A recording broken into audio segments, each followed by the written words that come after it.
ಕೂಡ ಅದನ್ನು ಎಷ್ಟು ಭಕ್ತಿಯಿಂದ ಬಹಳಷ್ಟು ಮನಸ್ಸಿನಿಂದ ಆಲಿಸ್ತಾ ಇದ್ರಿ. ಆದ್ರೆ ನಾವೆಲ್ಲ ವಿಚಾರ ಮಾಡಬೇಕಾಗಿರ್ತಕ್ಕಂಥದ್ದು, ಅವರ ಕೊನೆಗೆ ಒಂದಷ್ಟು ಮಾತುಗಳನ್ನ ಹೇಳಿದ್ರು. ರಾಮ ಮಂದಿರ ನಿರ್ಮಾಣವಾಗಲಿಕ್ಕೆ ಎಷ್ಟೋ ರಾಷ್ಟ್ರದ ಯುವಕರು, ಸಂಘಟಕರು ಬಲಿದಾನವಾಯಿತು ಅನ್ನೋದನ್ನ ಕೂಡ ತಿಳಿಸಿದರು. ಸೀತೆಯನ್ನ ಮರಳಿ ಮತ್ತೆ ಅಯೋಧ್ಯೆಗೆ ತರಲಿಕ್ಕೆ ಆಗಿನ ಕಾಲದಲ್ಲಿ, ಆ ಯುಗದಲ್ಲಿ ಅವಾಗೂ ಕೂಡ ಎಷ್ಟೋ ಜನ ರಾಮ ಭಕ್ತರು ಬಲಿಯಾದರು. ಆದರೆ ನಾವೆಲ್ಲ ಯುವಕರು ಬಹಳಷ್ಟು ಗಮನವಿಟ್ಟು, ಯುವಕರು ಅನ್ನುವುದಕ್ಕಿಂತಲೂ ನಾವು ಭಾರತ ರಾಷ್ಟ್ರದ ಪ್ರತಿಯೊಂದು ಪ್ರಜೆಯು ಕೂಡ ಬಹಳಷ್ಟು ಸೂಕ್ಷ್ಮವಾಗಿ ವಿಚಾರವನ್ನ ಏನು ಮಾಡಬೇಕು ಅಂತಂದ್ರೆ, ಮೊದಲು ನಾವು ಯಾರು ಅನ್ನೋದನ್ನ ತಿಳಿಬೇಕು. ಇವೆಲ್ಲವೂ ಕೆಲಸವು ಹಾಗೆ ಆಗೋದಿಲ್ಲ. ನೋಡ್ರಿ, ಒಂದು ವಿಚಾರವನ್ನ ಮಾಡ್ರಿ, ತಮಗೆಲ್ಲ ತಿಳಿದಿರ್ತಕ್ಕಂಥದ್ದು, ಅವಶ್ಯಕತೆ ಮುಗೀತು ಅಂತಂದ್ರೆ ಯಾವ ಸಂಬಂಧಗಳಿರಲಿ, ಯಾವ ಸ್ನೇಹಗಳಿರಲಿ, ಯಾವ ಅಧಿಕಾರಗಳಿರಲಿ, ಯಾವ ಸಂಪತ್ತಿರಲಿ, ಅವಶ್ಯಕತೆ ಮುಗೀತು, ಅದರ ಕೆಲಸ ಮುಗೀತು ಅಂದ್ರೆ ಅದು ಯಾವುದೂ ಇರಂಗಿಲ್ಲ. ಇವಷ್ಟೇ ಯಾಕ್ರಿ, ಈ ಶರೀರದೊಳಗೆ ಈ ಶರೀರ ಕೆಲಸ ಮುಗೀತಪ್ಪ ಅಂತಂದ್ರೆ ಈ ಶರೀರದೊಳಗಿರ್ತಕ್ಕಂಥ ಆತ್ಮ ಕೂಡ ಒಂದು ಸೆಕೆಂಡ್ ಇರಂಗಿಲ್ಲ, ಬಿಟ್ಟು ಹೋಗ್ಬಿಡ್ತಾವ. ಹೌದಿಲ್ಲ?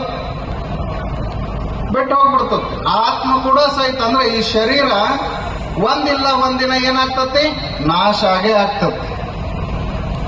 ಜಾತಿ, ಮತ, ಪಂಥ, ಭೇದ, ಮೇಲು ಕೀಳು, ಸಣ್ಣವ ದೊಡ್ಡವ, ಶ್ರೀಮಂತ ಬಡವ ಯಾವುದೂ ನೋಡಂಗಿಲ್ಲ. ಅದ್ರ ಕೆಲಸ ಮುಗೀತಂತಂದ್ರ ಈ ಶರೀರ ಏನಾಗ್ತತಿ ಅಂತಂದ್ರ ಮಣ್ಣಿಗೆನ ಹೊರಳಿ ಹೋಗ್ತತಿ.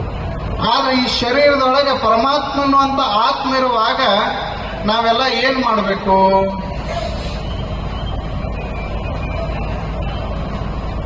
ಬಹುಶಃ ಮಾಲಾಧಾರಿಗಳೇನೋ ಡಿಸ್ಕಸ್ ಮಾಡಕ್ಕೆ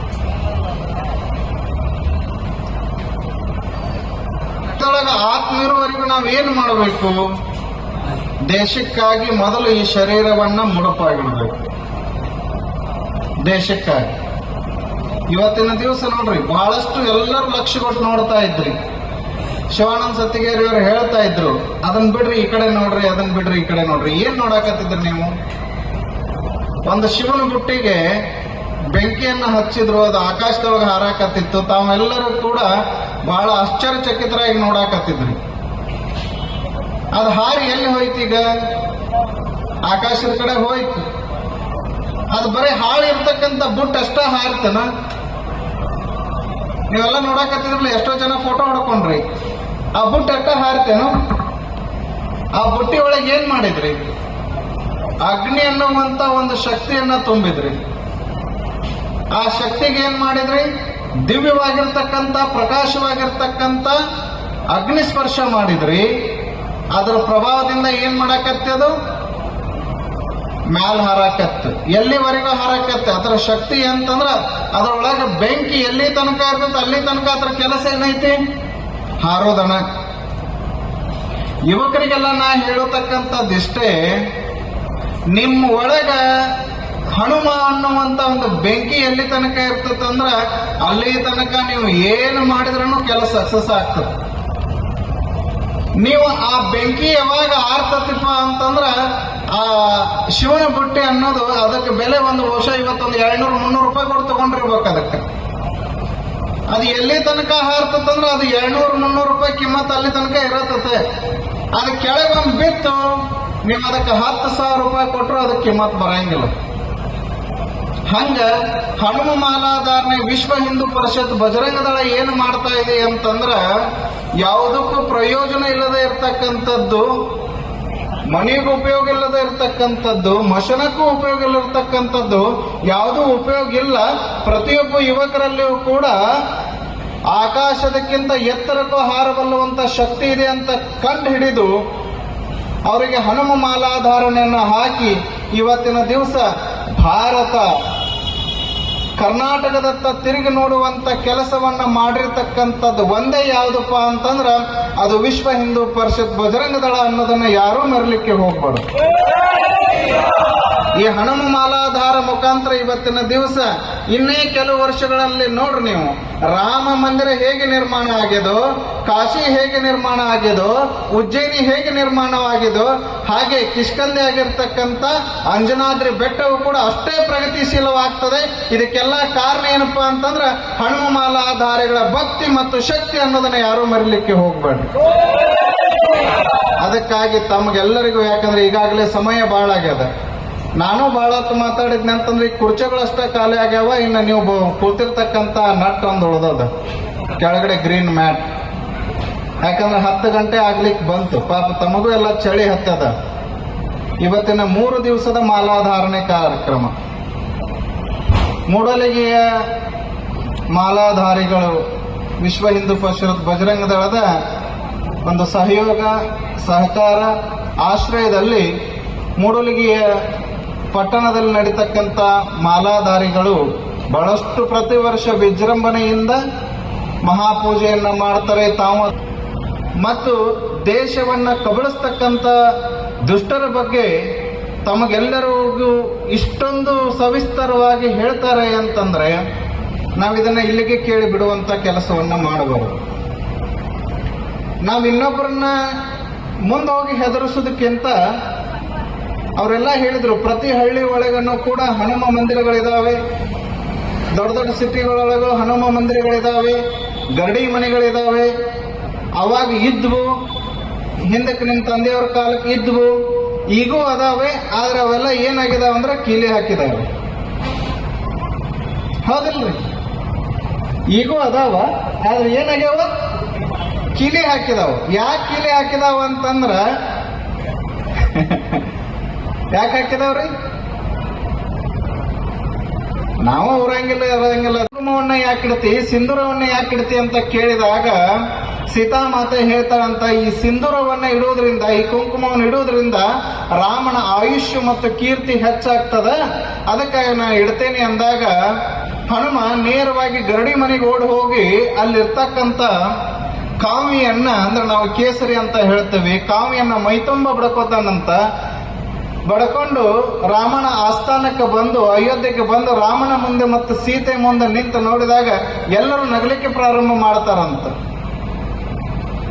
ಹನುಮಗ ಏನು ತಲೆ ಕೆಟ್ಟದೇನು, ಹನುಮಂತಗೆ ಹುಚ್ಚಿಡ್ದದ ಏನು, ಮೈಯೆಲ್ಲ ಏನ್ ಮಾಡ್ಕೊಂಡಾನ, ಸಿಂಧೂರವನ್ನು ಬಡ್ಕೊಂಡು ಬಂದಿದ್ದಾನೆ. ಅವಾಗ ರಾಮನು ಕೂಡ ನಕ್ಕು ಕೇಳ್ತಾನಂತೆ, ಹನುಮ ಏನು ನಿನ್ನದು ಪರಿಸ್ಥಿತಿ, ಯಾಕೆ ಹೀಗೆಲ್ಲ ಮಾಡ್ಕೊಂಡಿದಿ ಅಂದಾಗ ಸೀತಾಮಾತೆಯು ಕೂಡ ನಗುತ್ತಿರ್ತಾಳಂತೆ.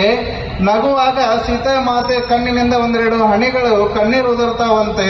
ಅವಾಗ ರಾಮ ಕೇಳ್ತಾನಂತೆ, ಯಾಕೆ ಸೀತಾಮಾತೆ ಏನಾಯ್ತು ಸೀತೆ ಅಂದಾಗ, ಸ್ವಾಮಿ ನಾನು ನಿಮ್ಮನ್ನ ಪೂಜಿಸ್ತೇನೆ, ಪ್ರೇಮಿಸ್ತೇನೆ, ಆದ್ರೆ ನೀವೇ ಜೀವನ, ನೀವೇ ಬದುಕು, ನೀವೇ ಉಸಿರು ಅಂತ ಬದುಕ್ತಕ್ಕಂಥ ಹನುಮಣ್ಣನ್ನ ನೋಡಿ ಒಂದು ಸ್ವಲ್ಪ ನನಗೆ ಹೊಟ್ಟೆ ಕಿಚ್ಚಾಯ್ತು. ನಾನು ತಮ್ಮ ಕೀರ್ತಿ ಹೆಚ್ಚಾಗಲಿ, ಆಯುಷ್ ಹೆಚ್ಚಾಗಲಿ ಅಂತ ಹೇಳಿ ಹಣೆಗೆ ಮತ್ತು ಸಿಂಧೂರವನ್ನು ಇಟ್ಟುಕೊಂಡ್ರೆ ಇದನ್ನ ಕೇಳಿಸ್ಕೊಂಡಿರ್ತಕ್ಕಂಥವನು, ಇದು ಯಾಕಂತ ಕೇಳಿಸ್ಕೊಂಡಿರ್ತಕ್ಕಂಥ ಹನುಮ ಸದಾಕಾಲ ನೀವು ಚಿರಂಜೀವಿಯಾಗಿರ್ಲಿ, ಸದಾಕಾಲ ತಮ್ಮ ಕೀರ್ತಿ ಆಯುಷ್ ಹೆಚ್ಚಲಿ ಅಂತ ಹೇಳಿ ತನ್ನ ಶರೀರ ತುಂಬ ಬಡ್ಕೊಂತ ಬಂದಿದ್ದಾನಲ್ಲ, ತನ್ನ ಶರೀರ ತುಂಬ ಹಚ್ಕೊಂಡು ಬಂದಿದ್ದಾನಲ್ಲ, ಅವನು ಮುಂದೆ ನಾವೆಲ್ಲ ಯಾವ ಲೆಕ್ಕ ಅಂತ ಹೇಳಿ ಸೀತಾಮಾತೆ ಅಂತಾಳೆ ಅಂತಂದ್ರೆ ತಾವೆಲ್ಲ ಯುವಕರು ವಿಚಾರವನ್ನ ಮಾಡಬೇಕು. ಅದಕ್ಕಾಗಿ ತಾವೆಲ್ಲರೂ ಏನ್ ಮಾಡ್ಬೇಕಂದ್ರೆ ಕೀಲಿ ಹಾಕಿರ್ತಕ್ಕಂಥ ಈಗೇನು ಹನುಮ ಮಾಲಾ ಧಾರಣೆಯನ್ನು ಮಾಡ್ಕೊಂಡಿರ್ತಕ್ಕಂಥವ್ರು ಊರೊಳಗೆ ಎಲ್ಲಾರನ್ನೂ ಕರ್ಕೊಳಕ್ ಹೋಗ್ಬೇಡ್ರಿ. ನಾವು ಮೂಡಲಿ ಒಳಗೆ ಇಷ್ಟ ಜನ ಅದೇವಂತೂ ತಿಳ್ಕೊಳಕ್ ಹೋಗ್ಬೇಡ್ರಿ, ಬಹಳ ಜನ ಅದಾರ. ಆದ್ರೆ ಹನುಮ ಮಾಲೆ ಧಾರಣೆಯನ್ನ ಮಾಡಿಕೊಂಡು ಹನುಮನ ದೇಶ ಸೇವೆಗೆ ಯಾರು ಮಾಡಬೇಕು ಅನ್ನುವಂತ ದೃಢ ಸಂಕಲ್ಪವನ್ನು ಮಾಡಿದವರು ಎಲ್ಲಿದಾರ ಅಂತಂದ್ರೆ ಈ ಹನುಮ ಮಾಲಾಧಾರ. ಮೋಟರ್ ಸೈಕಲ್ ಮ್ಯಾಗಿಂದ ಪಟಕ್ನ ಎಲ್ಲರೂ ಜಂಪ್ ಮಾಡಿದ್ರೆ ನಡಗಳೆಲ್ಲ ಸಳಗ್ತಾವೆ. ಮತ್ ಹಂಗಿಂಗ್ ಮಾಡಿ ನೀವು ಅಜ್ಜಾರ್ ಹೇಳ್ಯಾರಂತ ನೀವು ಹೋಗಿ ಲೋಡ್ ಗಿಡ್ ಎತ್ತಿ ಮತ್ತೆ ನನ್ನ ಹೆಸರಲ್ಲಿ ಮಠಕ್ಕೆ ಎಲ್ಲರೂ ನಿಮ್ಮ ಮನೆಯ ಮಂದಿ ಬರೋದು ಬೇಡ. ನಮ್ಮ ಹುಡುಗರು ಹೆಂಗಾರ ಅಡ್ಡಾಡವಲ್ರಿ ಯಾಕ್ರಿ ಪಲ್ಸರು ಪರ್ಚ ಅವನ್ನೆಲ್ಲ ಒಂದಷ್ಟು ತಗೊಂಡು ಅಡ್ಡಾಡ್ತಿರು. ನೀವು ಹೇಳಿದಾಗ ಗಾಡಿ ಮನೆಗೆ ಹೋಗಿ ಅವ್ರು ಕುಂಡ್ರಾಕ ಬರುವಲ್ತು ಹೇಳಾಕ ಬರುವಲ್ತು ಆಗೋಂತ ಪರಿಸ್ಥಿತಿ ಬೇಡ. ಸ್ವಲ್ಪ ಕಿಳಿ ತೆಗಿರಿ, ಸ್ವಚ್ಛ ಮಾಡ್ರಿ, ಒಂದ್ 5-5 ನಿಮಿಷ ಅಲ್ಲಿ ಜ್ಞಾನ ಮಾಡಕ್ ಹೋಗ್ರಿ. ಆಮೇಲೆ ನಿಮಗೇನಾರ ನೀವೆಲ್ಲಾ ಚಟಗಳನ್ನ ಬಿಟ್ಟು ಸರಿಯಾಗಿ ಆಹಾರ ಮಾಡಿ ಅವ್ನು ಎತ್ತಬೇಕನ್ನುವಂತ ಮನಸ್ಸು ನಿಮಗೇನಾರ ಬಂದ್ರೆ ಒಂದು ಸಣ್ಣ ಎತ್ತಕ್ಕೆ ಚಾಲೂ ಮಾಡಿ. ಮುಂದಿನ ವರ್ಷಕ್ಕೆ ನೋಡಕ ಗರಡಿ ಮನೆಗಳಲ್ಲಿ ಏನಾಗಬೇಕಪ್ಪ ಅಂತಂದ್ರ ಪ್ರತಿ ಹಳ್ಳಿ ಒಳಗನು ಕೂಡ ನೀವು ಹನುಮ ಮಾಲಾಧಾರಿಗಳು ಇವತ್ತು ದೇವಸ್ಥಾನಗಳಲ್ಲಿ ಇರ್ತೀರಿ, ಯಾವುದೋ ಮಠಗಳಲ್ಲಿ ಇರ್ತೀರಿ, ಮತ್ತು ಒಂದು ಸಮುದಾಯ ಭವನಗಳಲ್ಲಿ ಇರುವಂತ ವ್ಯವಸ್ಥೆಯನ್ನು ಮಾಡಿಕೊಳ್ಳುವಂತ ಹನುಮ ಮಾಲಾಧಾರಿಗಳು ಮುಂದಿನ ವರ್ಷ ಮಾಲಾಧಾರಣೆ ಮಾಡ್ಕೊಳ್ಳೋಳಗೆ ಏನ್ ಮಾಡ್ಬೇಕಂದ್ರೆ ನೀವು ಗರಡಿ ಮನೆಯೊಳಗಿರುವಂತ ವ್ಯವಸ್ಥೆಯನ್ನ ಮಾಡ್ಕೊಳ್ಳೋದು ಬಹಳ ಉತ್ತಮ ಅನ್ನುವಂಥದ್ದನ್ನ ಈ ಸಂದರ್ಭದಲ್ಲಿ ಎಲ್ಲ ಹನುಮ ಮಾಲಾಧಾರಿಗಳಲ್ಲಿ ತಿಳಿಸುತ್ತಾ ಇವತ್ತಿನ ದಿವಸ ಬಹಳಷ್ಟು ತಾವೆಲ್ಲರೂ ಈ ಸಮಯ ಆದ್ರೂ ಕೂತಿದ್ದೀರಿ ಅಂತಂದ್ರ ಇದಕ್ಕೆ ಕಾರಣ ಏನಂತಂದ್ರ ರಾಷ್ಟ್ರಾಭಿಮಾನ, ವಿಶ್ವ ಹಿಂದೂ ಪರಿಷತ್ ಬಜರಂಗ ದಳದ ಮೇಲಿರ್ತಕ್ಕಂಥ ಸೇವಾ ಭಕ್ತಿ ಮತ್ತು ಈ ಕಾರ್ಯಕ್ರಮದ ಮಹಾಪೂಜೆ